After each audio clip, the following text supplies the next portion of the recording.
Syederlun, seorang wanita asal Banda Aceh berinisial SR, menjadi korban pengancaman pemerasan oleh seorang pria asal Aceh Barat.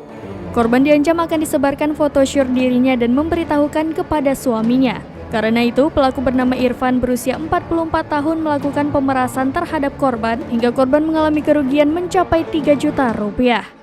Korban kemudian melaporkan perbuatan pelaku ke kantor polisi. Hal ini diketahui berdasarkan putusan Pengadilan Negeri Banda Aceh nomor 243/Pitsus/2022 PN Banda Aceh pada 23 November 2022 yang dipublikasikan pada Kamis 1 Desember 2022. Kasus ini berawal pada September 2021 ketika korban SR berkenalan dengan Irfan melalui media sosial Facebook. Keduanya pun terjalin komunikasi hingga akhirnya terdakwa meminta nomor WhatsApp kepada korban.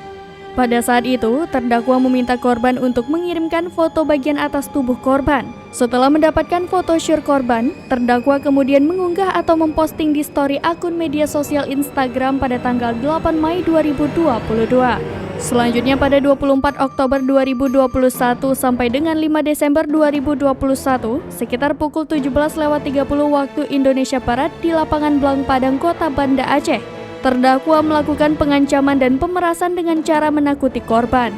Terdakwa mengancam akan memposting ke Instagram dan akan mengirimkan foto tersebut kepada suami korban.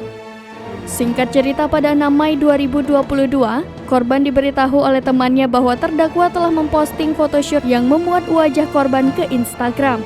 Atas perbuatan tersebut, korban tidak memberikan izin kepada terdakwa untuk menyebar foto vulgar dirinya.